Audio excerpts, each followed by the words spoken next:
Good afternoon, it's meteorologist Michael Fecka. Welcome back to the afternoon weather update. We do this here every day during the workdays and on weekends. We stream it out to all of our streaming platforms, including Facebook and on YouTube. So if you're joining from either place, please feel free to leave us a question or a comment. Hopefully I'll be able to go through them all and answer them as I go through the forecast, but if not, I'll go through at the very end and see if I can answer anything individually for you. But let's get started right off the bat with that alert for tomorrow. We're still looking at that potential for some severe thunderstorms moving in here either late Monday afternoon and continuing into the overnight hours or just Monday night. It looks like models are now coming to an idea that there may even be the potential for some showers and storms to pop up out ahead of that main line, but that main line will hold the greatest severe weather potential, and that will be moving in Monday night. I'll break down a couple of different models and what we're looking at in terms of timing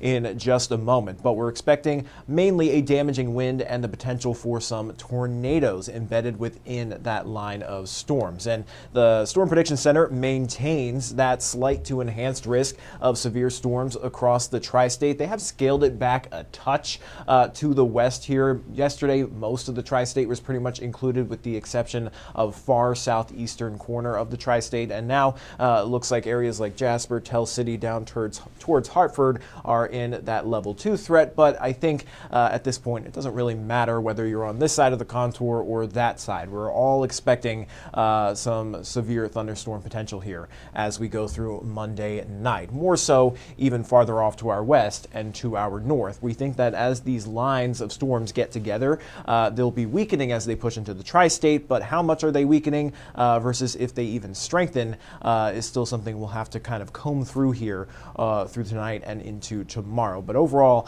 the ingredients are certainly still present for the potential of strong to severe thunderstorms and potentially even numerous to widespread severe weather. So here's a look at the latest in terms of each individual risk. So yesterday, we did have that potential, at least for some hail. It looks like that's also been scaled back a little bit. We think the hail will most likely come in the form of any supercells that develop during the initialization of these storms. And a lot of that is going to be happening well off to the west through central Illinois and out towards Missouri. So the St. Louis area may have more of that than we do here in the tri-state, but we are all included within that risk of potentially straight line damaging wind gusts as well as embedded tornadoes. And you'll notice that there is that black hatching going across the tri-state for that tornado threat. And that means if we do get a tornado, there is that potential for it to become EF2 strength or possibly even stronger. And we're thinking that most of those supercells will remain off to our west, and then as they move into the tri-state, they'll be growing upscale into a line of storms, but you can still get those tornadoes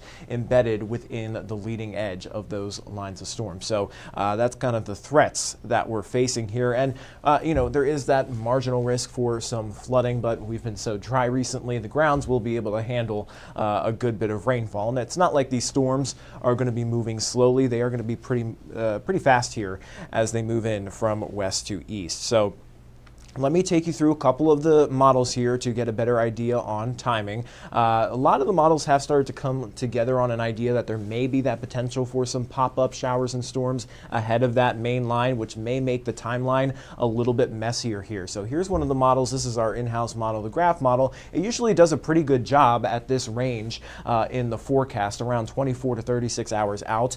It usually has a pretty good idea on what's about to happen. So here's a look at the hour-by-hour forecast. This model wants to put out the chance for some individual storms to develop late in the afternoon Monday, generally after 3 o'clock, and then they'll be pretty spotty. So it's not like it'll be widespread, but some folks may get an early start to some of this severe weather if this does come to fruition. Again, and that's a big if. There is still going to be a capping inversion in place out ahead of that main line of storms, which may prevent anything from really forming out ahead of that line. But now that the models are starting to show it, it may may appear that that cap is going to erode away a little bit quicker than anticipated. And then behind some of those spotty showers and storms comes that main line, and it looks like that will start to push in to areas of our southern Illinois viewing area by around 9 o'clock, and then continue to push eastward through the late night hours and possibly even into the overnight. This model wants to bring that Boeing line of storms into the Evansville area, Henderson, up towards Princeton by around 11 o'clock Monday evening, even down towards Madisonville, and then it continues to push off to the east there through around 12 o'clock midnight, and then completely clears off to our east by around 2 a.m. So I think in terms of at least that main line of storms, that has been fairly consistent on a time frame between 9 p.m. and 2 a.m. for the tri-state as a whole. Now, if we do get some of those storms to pop up out ahead of it, of course, that may start the party a little bit earlier for a few folks. But here's a model scenario in which there isn't really much in the way of prefrontal activity. It keeps us pretty much dry through the afternoon and early evening before those storms start to push in from the northwest by around 9 o'clock, and then continues to push in through the late night hours and into the overnight. Now, these storms moving a little bit slower, so this is the NAM model, doesn't really clear us out until around 3 or 4 a.m. So that is a possibility as well, that it maybe lags behind a little bit, especially over western Kentucky. Typically, they're always the last to get some of those storms, of course, when they move in from the west. But that model doesn't show much in the way of any prefrontal storms or showers. So it is still a possibility that we may get, a severe thunderstorm or two to pop up out ahead of that main line. So I want you guys to be aware of that, but I think that main threat is still going to be that line of storms moving through between 9 p.m. and 2 a.m. into Tuesday morning. So there's a look at just kind of a wrap up of everything here. So again, we're tracking out severe thunderstorms, a line that is that main severe weather threat moving in between 9 p.m. and 2 a.m., primarily looking at a damaging wind and the potential for tornadoes as well embedded within that line. Now, if we do get some of those storms to pop up out ahead of that line, they would also hold that tornado threat as well, because they would be moving in the form of some supercells. So keep that in mind. I know the alert day is mainly for Monday night, but you definitely want to be prepared for something starting a little bit earlier, not as widespread as we are expecting for Monday night, but late in the afternoon, generally after 3 o'clock, we could still get a few storms out ahead of it. So I want you guys to take note of that and make sure that you're aware of it. That's kind of a recent trend we've noticed on some of the model runs over the last 12 hours. But I do want to take you through just some safety tips. Of course, we want you guys to be prepared, not scared. I'll take this full screen so you can get a better look at it. Before an alert day, so this weekend, hopefully you've been paying attention to the weather and using the most up-to-date information. If you're watching this right now, you're already off to a great start. You want to be thinking about where your safe places are and knowing where you're going to go if you're at home or if you're at school or if you're at work during the potential for severe thunderstorms. And during the day of the alert day, you want to know how to get the latest information and know where you can be able to track those storms live, whether you're tracking that via the 14 News weather app or you're watching us on television tracking out those storms live for you. You also want to make sure you're adjusting your plans. If you have any plans late in the afternoon through Monday night, you definitely want to make sure you're considering adjusting them or changing them or canceling them, because you want to make sure that you're in a place where you can be safe and get to shelter in the event you're placed under a tornado warning primarily. You also want to remind your family members, your friends, of the safety plan and what to do in the event you're placed under a warning, and ensure that your shelter areas are clean and accessible. A lot of the times we're using an interior closet, an interior hallway, maybe that little room under the stairwell, and it can get a little bit cluttered, especially if you haven't had a threat for severe storms in quite some time. So you want to make sure that that is clean and accessible so that in the event you are placed under a warning, you can just get right in there and know you're good to go. Now, in the event that a warning is issued, you want to take action immediately. Go to that safe space, get away from any windows or exterior walls, get low to the ground and cover your head. You also want to bring in some cushioning with you. If you have bike helmets, that's a great option. Throw those on your head as well. Grab any couch cushions or blankets and a good sturdy pair of shoes in case you do sustain damage. You don't want to walk out onto that debris and potentially further injure yourselves. So let me go ahead and take some time here to take a look at the comments or questions. All right. Amy says hello. April, you can hear me now. That is good. Good afternoon to you, Cheyenne. Tori says tomorrow is going to be scary for anyone in this storm's path. You know, we don't want you to be scared. We just want you to be prepared. This is one of the more, at least upscale storm threats that we've had so far this spring. We've gotten pretty lucky. We've missed out on a lot of the severe weather so far. A lot of it has remained well off to our west.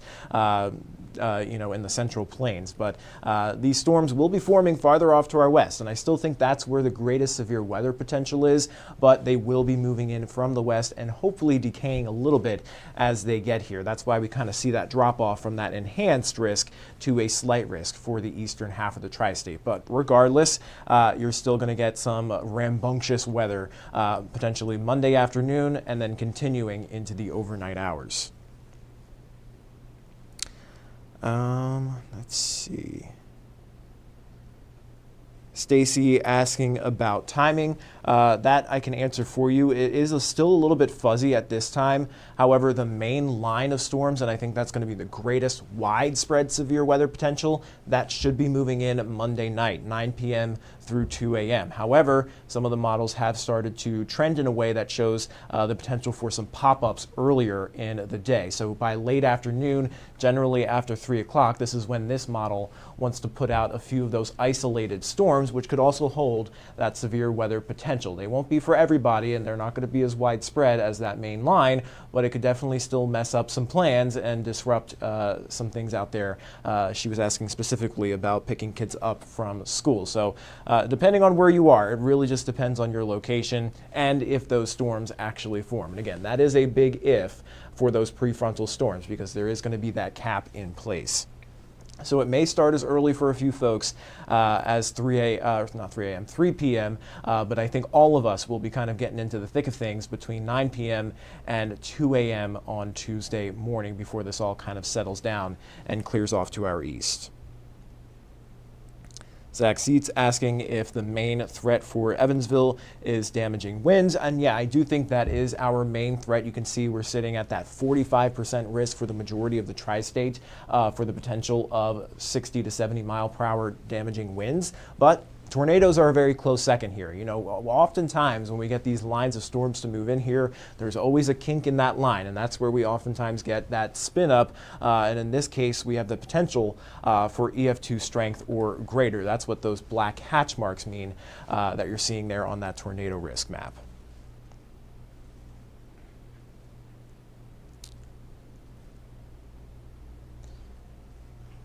All right.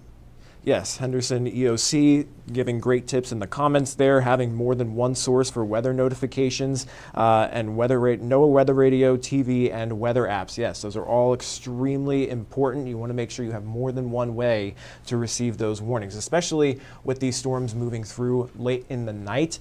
With that main line, a lot of folks may be sleeping or want to try and get some sleep before the storms actually begin to move in, and you want to make sure that you have that alarm tone turned on. So I'm actually going to go through a little explainer here of how you can at least get those alerts to your phone via the 14 News weather app. So I'll take this full screen for you so you can get a better look at it. And if you don't have the 14 First Alert app, you can scan that QR code on your screen, or you can just Google it in the App Store of your choosing, whether that's Android or Apple, and you can download it right from there. Well, once it's downloaded or opened, you'll see this main home page there, and you're going to go to the top right corner where you'll see those 3 bars stacked on top of each other.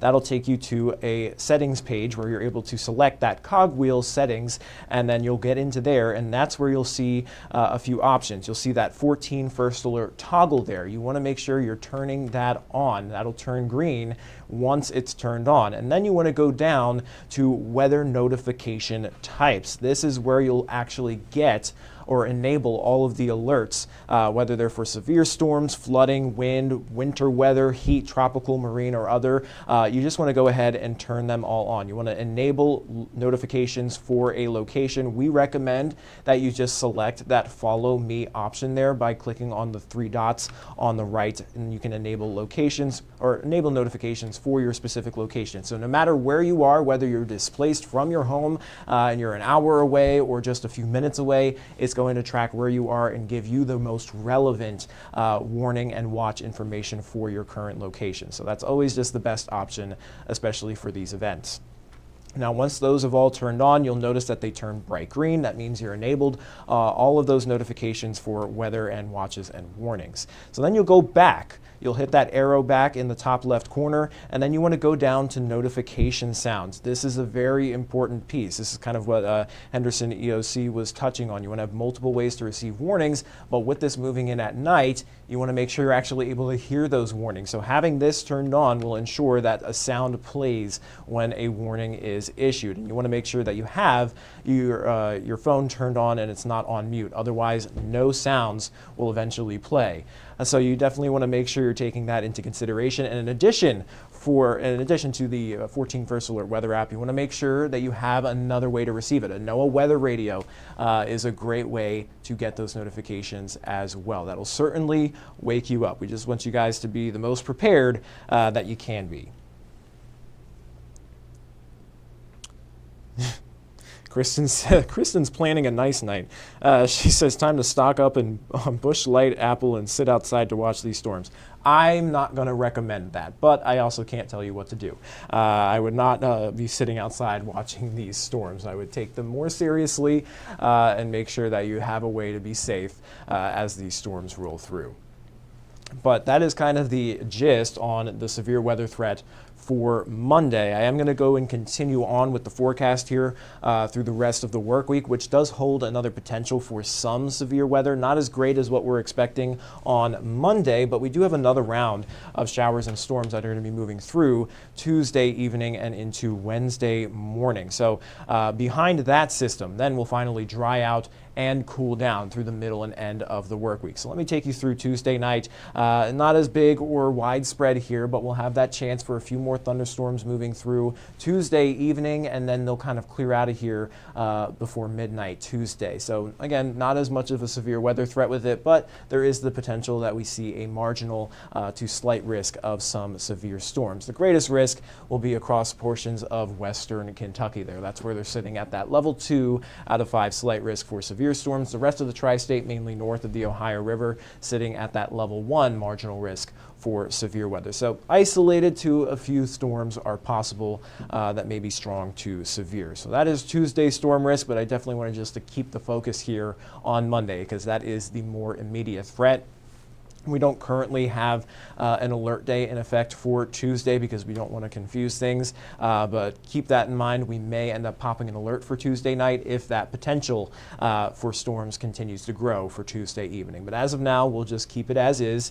We'll have that potential there for Tuesday, and then we'll dry out headed into the end of the work week there. I have the wrong 7-day forecast pulled up for you, so just ignore the alert day on Tuesday. The alert is for Monday, but that is kind of the latest on that severe storm potential. That is the update here. I'm going to hop off the live stream. Let me take a look at the comments one more time.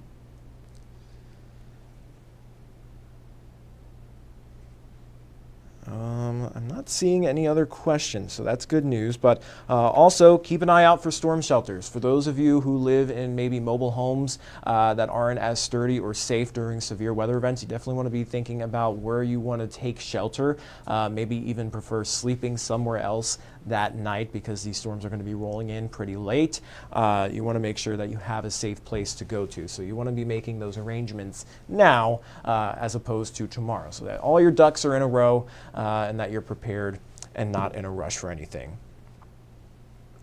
And that is all I've got for the forecast here. So I'm going to hop off the live stream and I'll send you guys on your way to 14 News at 4:30 today. It's actually going to be a little bit earlier, so that'll be on air at 4:30, not 5 o'clock tonight. And then I'll be back here at 9 o'clock for our weather stream. So the same way you're watching this now, you'll be able to watch that weather stream again. And then we'll also be streaming our 10 o'clock newscast. That will not be on air tonight on 14 News. So again, 4:30 this afternoon, we'll be on air, not at 5, and then we'll be back here at 9, and then the full-on newscast is going to be at 10 o'clock. So until then, everybody, stay safe and have a great rest of your weekend, and don't be scared, just be prepared for the